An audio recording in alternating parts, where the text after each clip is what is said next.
Hello Revolution students, and welcome back to another video on VCE Revolutions.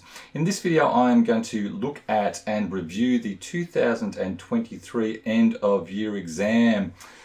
And on the screen here you see I've got my question and answer booklet on this side of the screen, and then I've got the sources booklet on this side of the screen. As we go through I'll be flipping between each booklet. And we'll be looking at the time allocation that you should be using for responding to each question, as well as the amount of words. Now, if we look at our time, we've got 15 minutes reading time and 2 hours writing time. With our reading time, we make sure we use that 15 minutes effectively. We're not just looking out the window and wondering what we're going to do after we've finished the exam.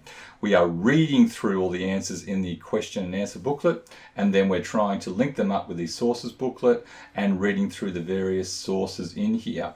So I am going to look at the Russian and Chinese revolutions for the purposes of reviewing this exam, because they're the revolutions that I teach to my students in Year 12. And if I look through the sources book, I can see I don't even look at the French Revolution or the American Revolution sources, because I am not going to be answering questions on those. So I skip those and I go straight to the Russian Revolution, which is here. And I have an image here about the February Revolution. Then I have a historical interpretation, a primary source, and then another historical interpretation. So that is 4 sources for the Russian Revolution, which I should be reading and analysing in my 15 minutes reading time. And then I've got also 4 sources for the Chinese Revolution. So I have an image, I have another historical interpretation, another historical interpretation here, and that should probably be a primary source here, yes. So each section for each revolution had, in last year's exam, 2023, an image, 2 historical interpretations, and a primary source. Alright, so I've looked at those, and then I'll be looking at the questions here in my reading time.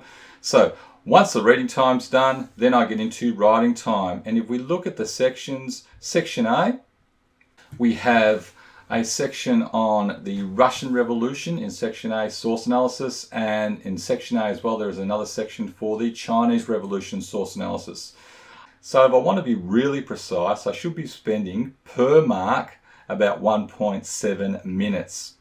Now, that's a bit pedantic, but stay with me here. What that works out to be is, for section A, Russian Revolution, source analysis, that's going to be worth 25 marks. So I should be spending about 42 minutes, 42 and a half minutes on the source analysis questions in section A on the Russian Revolution. And that will be the same for my second revolution. For me, it's going to be the Chinese Revolution. So I would also spend 42 and a half minutes, around 42 minutes, on the source analysis questions for my second revolution, which is the Chinese Revolution, which then leaves me for this final section on the exam, on the essay. I should be spending 35 minutes in section B on the essay question, and we will get to the essay question. As you know, there are going to be 2 essay questions. I will choose one. One of the essay questions will be on the Russian Revolution, and the second essay question will be on the Chinese Revolution. I have a choice, and once we get to them, we'll have a look and see which one seems more appealing to answer. But regardless of that, I'll be spending about 35 minutes on the essay itself. Now, with these questions, you don't have to answer them in order. I could, if I wished, go straight to section B and write the essay first. And some of you may feel that is more appropriate for the way you work. You want to get that out of the way. Often, it can be easier to prepare for the essay first, so you might want to complete that and then get onto the source analysis questions. The main thing is that you try to devote the appropriate amount of time to each section. You should be spending about 35 minutes on the essay. You don't want to be spending 45 minutes on the essay, because then that's 10 minutes less than you're going to have on the source analysis questions. And these source analysis questions are actually worth more than the essay when you look at it. The Russian Revolution source analysis questions, my first revolution, Revolution 1, is worth 25 marks. My second revolution, which for me will be the Chinese Revolution. The source analysis questions will also be 25 marks. So both of those are worth more than the 20 marks I'm going to get on the essay. So I need to use my time wisely. All right, now let's get into some of these questions and look at the corresponding sources. So first up, here's the front page. I go past this, I've written in my student number and so forth. Then I go down here, I go here, and I look at the index here. I'm doing the Russian Revolution and the Chinese Revolution. I'm not doing the American Revolution. I'm not doing the French Revolution. So I am not going to even look at these sections because that's going to waste my time. For those of you doing the American Revolution and the French Revolution, well then, obviously you're not going to look at the Russian and the Chinese Revolution sections either, okay? Because you don't have time to waste in the exam. You're going to use every minute, every second to write as much as you can to show the examiners your knowledge and get the highest marks that you deserve. So I'm going to go straight now to page 12, and we're going to scroll through, scrolling through, and here is the first question on the Russian Revolution. There is page 12 there. So there is the question. Describe 2 consequences of the February Revolution shown in source 9. Now I need to go to source 9 in my sources book. So these are all numbered in order. So source 1, source 2, source 3. There's the American, French, source 8. And here's source 9 here. So describe 2 consequences of the February Revolution shown in source 9. So have a look at the number of lines that you are given to answer this response. This is a describe question. It's worth 4 marks. You're going to describe this image here. But what you're going to try to do is make sure that your response fits into these lines here. Might go over a little bit here. That's fine. That's fine. Make sure you stay in the lines though, because your exam paper is going to get scanned. And if you write outside of the lines on another part of the paper or whatever, then it might not get into the scan. So make sure you try to stay in this border here, stay in this area here if you're going to go over, okay? And obviously there's going to be, at the end of the writing booklet, you can put in extra response, extra points as well if you need to. But for a question like this, you shouldn't be writing 250 words. You're wasting your time. You're going to be writing about, let's have a look. You'll probably be writing about, say, 100 words. 120 words at the most in here. If you've got big writing, then you're going to go down here. All right. So if you've got big writing, you have to take that into account, and you're going to have to write, more down here. If you've got smaller writing, then you'll be able to fit your 100 words or so into these lines here. 4 marks. Describe 2 consequences of the February Revolution shown in source 9. So let's have a look. We're trying to look for the key features here. So this is an untitled cartoon of the February Revolution published in an American newspaper on the 18th of March 1917. A throne and crown is shown in the bottom left section of the image. So the examiners have given us a bit of a hint here, directing us to, there's the crown down there, and the throne, there's the throne there. The Russian people, looks like, peasants and workers, breaking their chains of oppression. Plutocracy, the government of the power of the rich, that's been broken as well as the power of the Tsar. So you've got quite a number of things to talk about here. You're going to want to have 100 words at least 3 points, maybe refer to 2 or 3 features. You're going to talk about the most prominent, the most significant features. As you can see here, there is lots in this image that you can talk about. You can't talk about everything, but you would be talking about the Russian people breaking their chains. You would be talking about the Tsar down here. You could even be talking about the slaying, not the slaying, but the overthrowing of the rich, plutocracy, wealth. The thing to understand about this question, it's not asking for your own knowledge, so you are only describing key features in this image. You don't have to include your own knowledge whatsoever. Okay, so once you have answered that question, then we move on to question B. And then we will look, and before I even go through it, I need to have source 10 on this side. So source 10, a historical interpretation of Lenin's role in the Bolshevik seizure of power, published in 2002. All right, Stephen Smith there. Using source 10 in your own knowledge, analyse Lenin's contribution to the Bolshevik seizure of power from April to October 1917. It's worth 6 marks.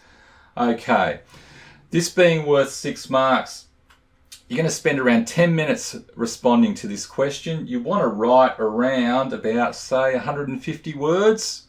Okay, you might write a bit more.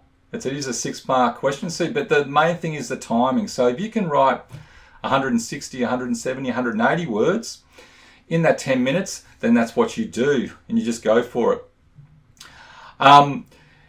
If you keep writing and you go over and you get to the point here and you've finished your response, we'll put a little asterisk or put a little note and say see end of booklet, and then you go to the end of the writing booklet and write question B or whatever, and then continued from, you know, the Russian Revolution or whatever. So this is a good question. Using source 10 in your own knowledge, analyse Lenin's contribution to the Bolshevik seizure of power from April to October 1917. So straight away, even before I look at this source, I'm thinking the April theses. I'm thinking Lenin convincing the Bolshevik Party to agree to an insurrection against the provisional government on the 10th of October 1917, which eventually occurs on the 25th of October, starts on the 25th of October 1917. So straight away, that's my own knowledge. So with this sort of question, you want at least 3 points. If you have a couple of points about the source and 1 or 2 points about from your own knowledge, then that would be great. When you are quoting from the source, you quote directly from the source and you put them in here. You start with a contention, okay? Lenin's contribution to the Bolshevik seizure of power from April to October 1917 occurred as a consequence of his key ideas in the April thesis and his actions such as da-da-da-da-da. Now, let us read through the source. Lenin became convinced that the time was now ripe for the Bolsheviks to seize power in the name of the Soviets. Here we go. He blitzed, oh nice, the Central Committee with demands that it prepare an insurrection, even threatening to resign on the 29th of September. And here we are here. Here's the meeting I was talking about on the 10th of October when Lenin convinces the Central Committee to at least agree to an insurrection. He can't persuade them to conduct the insurrection straight away, but he gets them to at least agree to an insurrection against the provisional government. History will not forgive us if this opportunity to take power is missed. The majority of the leadership was unenthusiastic, believing that it would be better to allow power to pass democratically to the Soviets by waiting for the Second Congress of Soviets. Those people, it doesn't refer to it here, but in your own knowledge, I think it was Kamenev and Zinoviev who were the ones who were against this, against trying to conduct an insurrection against the provisional government. They were afraid the Bolsheviks didn't have the power or would not be successful to do that. Trotsky, though, he supported it. So did Kollontai. I believe they both voted for this. They voted with Lenin at this meeting. Lenin returned in secret to Petrograd and on the 10th of October persuaded the Central Committee to commit itself to the overthrow of the provisional government. On the 24th of October, military units backed by the Red Guards took control of strategic points. Kerensky fled. Okay. And then it went on into the 25th of October and so forth. So,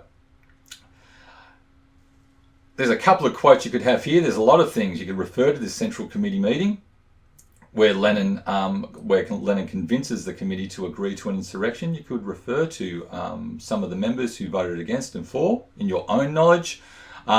This question's here. The question is asking about Lenin's contribution throughout this period, though, April to October. So you want to have points that try to cover this period as much as possible. That's why you want to talk about the April theses here. That's really asking for the April theses.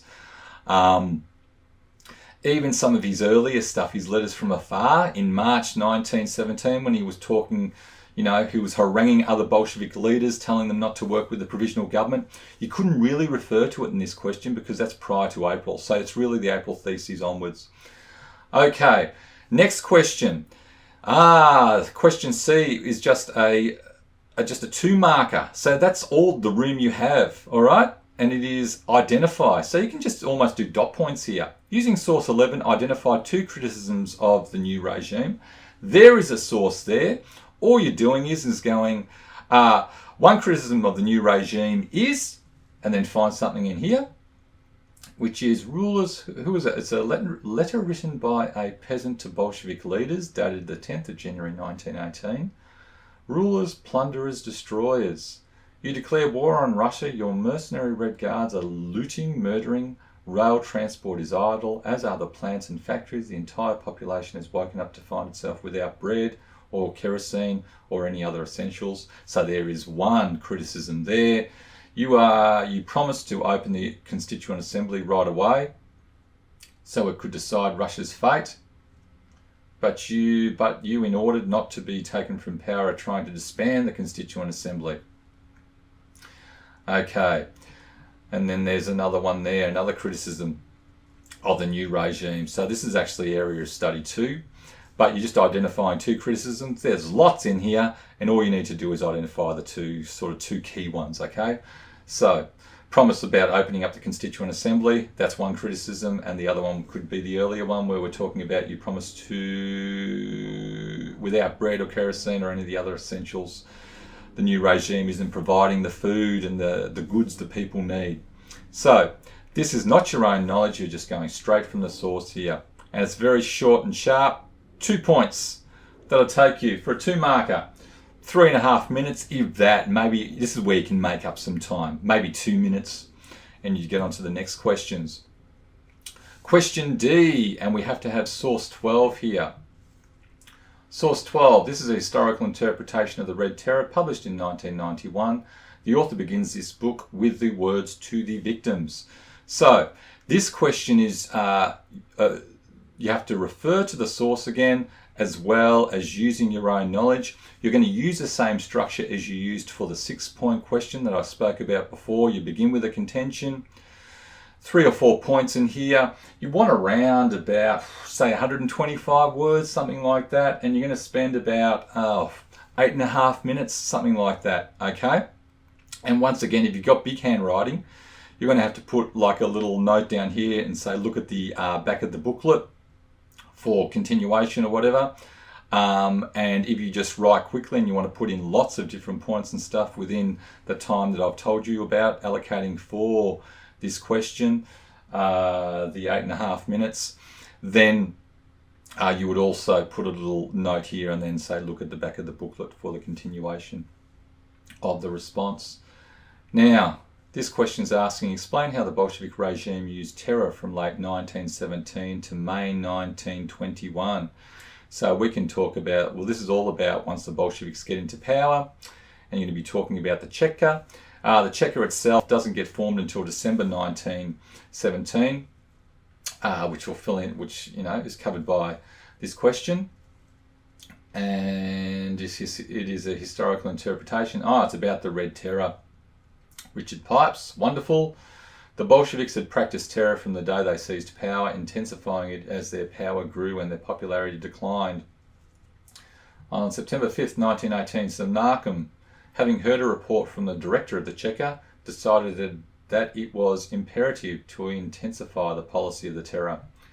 Class enemies of the regime were to be isolated in concentration camps. Ooh, the labour camps. All right, so you can talk about the labour camps. I think, I might be wrong, but I think there was 315 labour camps by the time Lenin died in 1924, something around that. So that could be your own knowledge here. You could quote this quote here, put it in your response here and talk about that stat there, 315 labour camps. The purpose of the Red Terror was to create an atmosphere of general intimidation. As Krylenko put it, we must execute not only the guilty, execution of the innocent will impress the masses even more. So Jasinski has a lot of quotes like this as well, which you can include from your own knowledge in your response here about killing the innocent, and that people are guilty as a consequence, not of what they did, but of their class. So the bourgeoisie being bourgeoisie, well, they are guilty by being members of that class. So, say 2 quotes from the source, and then 1 or 2, probably 2, try to get as much of your own knowledge in here supporting that as well. All right, and then the final question in this section is question E, and it is an 8-mark question. And this 8-mark question, probably want to spend about 15 minutes on this question. It is evaluate the most significant continuities and changes experienced by Russian peasants between 1896 and 1927. Use evidence to support your response. This question is all from your own knowledge, okay? It's not asking you to refer to a source, so you don't need to. Just where possible, just use your own knowledge. If you can include historical interpretations in here, that would be good, from Pepys or Fige or whoever. Lynch, you're going to be wanting to write at least 250 words. We're going to see, if I go over the page, the lines continue on here. It is an 8-mark question, so it is the biggest, highest marked question in the source analysis section. So this is where you want to really write as much as you can within the time that you've got. About 15 minutes, maybe 15, 16 minutes, particularly if you've made up time with speeding through this question C, just getting your 2 points down here very quickly, and then going on to question E. You want to try to get as high marks as you can. So this is a continuities and changes question. You're going to start with a contention. You have to talk about continuities and you have to talk about changes. So ideally you're going to devote a couple of points to continuities in peasants' lives, and then a couple of points to changes in peasants' lives between this period of time. Okay, let us go on now to the Chinese section. So here is question 4, the Chinese Revolution, and I'll get up the corresponding source 13. And here is the May 4th movement. This is pretty much the only image I've ever found of the May 4th movement. I'm sure there are other ones out there. But this is the one that if you look up on the internet, this is the one you will find. Very, very famous image of the May 4th movement. Once again, it is a 4-mark question. You are going to spend about, say, 7 minutes or so writing this, responding to this question. You're going to try to write about 100 words. And you are only talking about the image here. You're going to identify features in here and then describe them and talk about why they are significant. Now, features of an image, I didn't mention this before, but if there is a caption down here, and often there is a caption at the bottom, or a translation, they're translated here, but sometimes there are captions as well. A caption, you can use that. That is a feature of the image, so you can refer to a caption. The examiners have given us the translations of what these banners are saying. Down with Confucius, abolish unfair treaty, Beijing University. Unfair treaty, this is referring to the Versailles Treaty.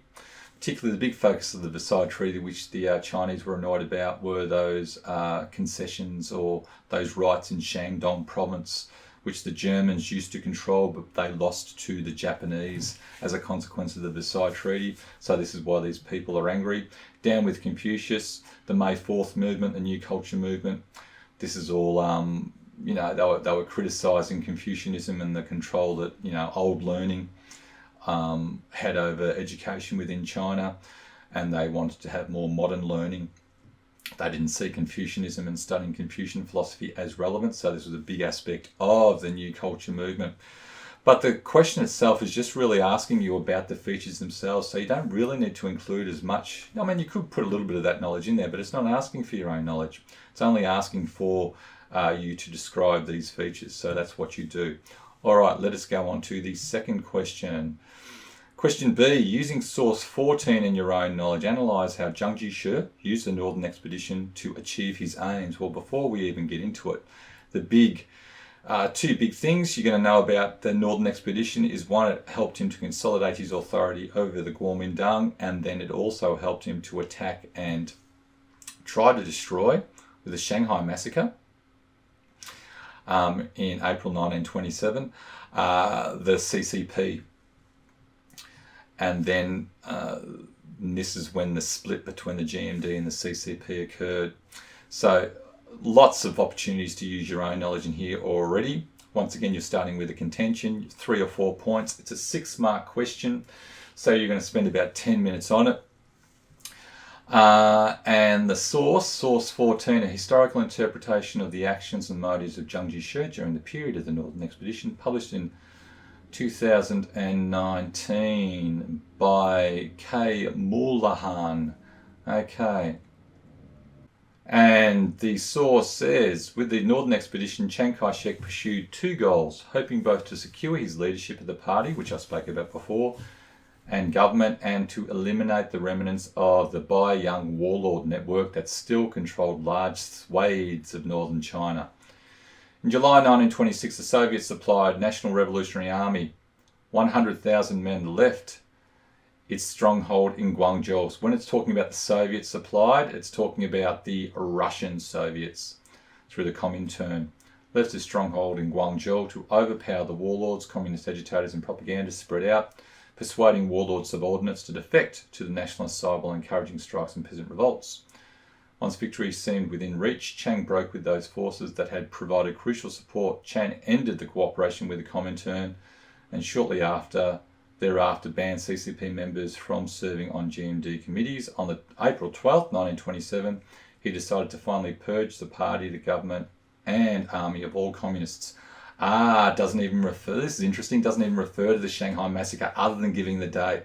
A bit tricky from the examiners, but that's the key point. You have to refer to the Shanghai Massacre. So that would be your own knowledge in here.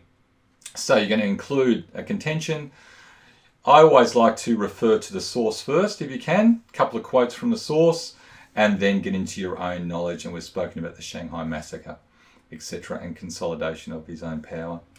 All right, the next question, C. Using source 15, identify 2 criticisms of the new regime made during the 100 Flowers campaign.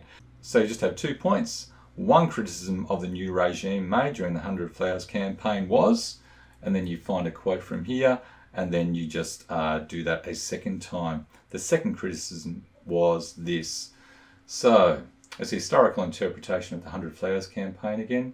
Under his mouse promptings, the members began to put forward their ideas. These began as a trickle, but as the comrades gained confidence, they became a spate. It was as if suppressed frustrations were being released. And we're only looking for criticisms here. As the criticisms increased in number, they turned sharper in tone. Mild suggestions for the improvement of the party were superseded by increasingly sharp denunciations of individuals and policies. Doubts were even, so they criticised the policies. Doubts were even cast on whether the CCP had the sole right to govern China. That's another criticism. The climax came with direct attacks on Mao himself. So there's lots of criticisms in here. So you're just finding 2 and you're going to put them in there. All right, let us get on to the next question. Question C. Great leap forward. And source 16's there. Using source 16 and your own knowledge, explain the consequences of the Great Leap Forward. So we're going 1958 up to 1962. The 3 bad years, I remind you, is 59 to 61, where we have the 30 million people who were killed in the famine, according to Jasper Becker's estimates. And we're going to begin with the contention, and then we're going to have a couple of quotes, 2 points from the source itself, directly quoting from the source, and then points from your own knowledge. You can always put your own knowledge after each of these points from the quote from the source itself, depending on how you want to structure it, but always try to begin with the source. Explain the consequences of the Great Leap Forward. So this is a primary source. This is an extract of a letter to Chairman Mao Zedong in which Peng Duhui explained his views on the Great Leap Forward. His letter was presented at a meeting of Communist Party leaders in July-August 1959. This is the Lushan plenum. Okay. The Great Leap Forward has basically proved the correctness of the general line for building socialism with greater, quicker, better and more economical results in a country like ours. But as we can see now, an excessive number of capital construction projects were hastily started in 1958. Could even refer to the backyard steel mills here. Because we did not have a deep enough understanding, we came to be aware of it too late, so we continued with our Great Leap Forward in 1959 instead of putting on the brakes and slowing down. As results, imbalances were not corrected in time and new temporary difficulties cropped up. In the nationwide campaign for the production of iron and steel, too many small, there we are, the backyard steel furnaces. Blast furnaces were built with a waste of material, money and manpower. This, of course, was a rather big loss. So you can talk about particularly the backyard steel furnaces, the peasants being taken away from growing crops, producing food, which was contributed to the fall in agricultural production, which also contributed to the famine. So there's lots here. The other big consequence, obviously, of the Great Leap Forward is that Mao takes responsibility, partial at least, but he's forced to step back from the leadership and leadership over. The PRC is given into the hands of Liu Shaoqi and Deng Xiaoping, and that's left up to them in 1962 to introduce semi-capitalist policies to revive the economy and increase grain production. So there's quite a lot here, lots of consequences of the Great Leap Forward, so that's not a problem. And then our final question is an 8-marker once again. So you're going to spend at least, say, 15 minutes on this, if not more, if you've got the time, as well as at least 250 words, maybe 300 words. And the question is, evaluate the most significant political changes made by Mao Zedong in China between 1912 and 1976. So this covers the whole period as well, of China AOS 1 and China AOS 2. You should be devoting at least, if you're going to have 4 points, at least 2 points to pre-1949 China AOS 1, and then 2 points to once the CCP get into power. Alright, and you've got all of this space here to write here, and there's lots of things you can talk about. You can talk about pre-1949, you can talk about Mao setting up the Jiangxi Soviet, the Hunan Report, Maoism, the mass line, what he did to the Yunnan Soviet, so much to talk about, very broad, lots of things you can discuss in here. And then in the second part, when you're talking about post-1949, make sure you talk about some of the key events. The big ones, the Great Leap Forward and the Cultural Revolution. You got to talk about both of those. All right, let us get on to the essay questions now. So I don't need to look at these sources anymore, and I keep going, and here they are here. So there are 2 essay questions. I am going to devote at least 500 words to each of these essay questions. Many of you will be able to write more than that. The key is that you should have around 35 minutes to write your essay, either on the Russian Revolution or the Chinese Revolution, or if you did the American or the French, then you choose one of these. The Russian Revolution question asks, between October 1917 and 1927, Bolshevik revolutionary leaders failed to achieve any of their revolutionary ideals. Ooh, that's good. It's only an AOS 2 question. It's only covering that period of time. And the China question, between October 1949 and 1976, the Chinese Communist Party was the only group that truly benefited from the revolution. So once again, an AOS 2 question. What you need to understand, these essay questions don't need to be on Area of Study 2. They could be on Area of Study 1, they could be on both Area of Study 1 and on Area of Study 2. So keep that in mind. Some of you may decide to prepare for just one of the essay questions. You might think, well, I'm just going to write the essay question on the Russian Revolution, or I might just write the essay question on the Chinese Revolution. When it gets down to it though, you've actually, when you're preparing for the source analysis questions, you've already covered the information for both of these revolutions, Revolution 1 and Revolution 2. So it doesn't hurt to be prepared for both, just in case you get a question that you sort of stumps you. Although these questions here are quite broad, so they're not too bad. So with your essay, you're going to write at least 500 words. You're going to start with an introduction. You're going to have 3 or 4 body paragraphs, and then your conclusion.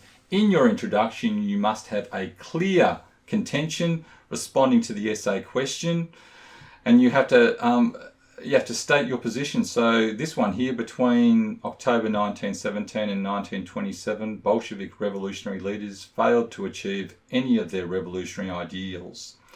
Well, you have to either agree with that, disagree with that, or partially agree with that.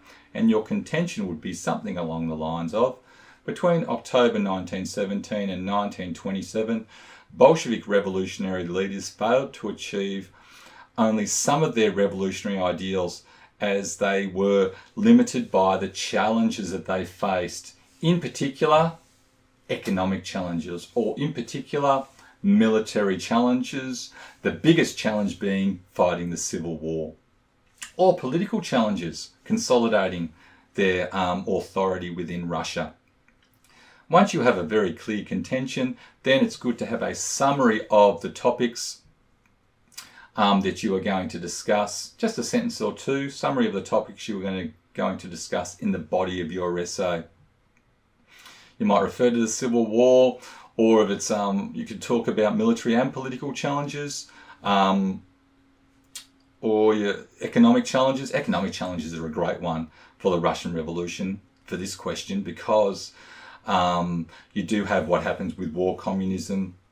You do have the famine, which then brings in the NEP, and then prior to that, when the Bolsheviks first get into power and they don't have the authority to impose the communist economic policies that they want to, and instead Lenin decides to be pragmatic and goes with state capitalism. So you can talk about state capitalism, war communism, and the NEP here. Anyway, there's lots you could talk about, but that's up to you. With this sort of question as well, you're using all your own knowledge. You're using big focus of the examiners last year on this report is that they want you to report on this exam is that they're really looking for primary source evidence to support your points, your own knowledge. So that includes primary source quotes and stats. Still include your historical interpretations, but don't neglect your primary source quotes. That's a big thing. That's what they're looking for, and your statistics. If you're doing a essay on the economy in Russia at this time, then there's heaps of economic stats you can use. The second question here, between October 1949, the Chinese one, and 1976, the Chinese Communist Party was the only group that truly benefited from the revolution. Oh, that's a good question. Yes, they did benefit until the Cultural Revolution, when Mao turned to the PLA and the Red Guard to pretty much crush the CCP and purge them. They only started coming back into power or gaining some authority in society later on, 1968 onwards. So anyway,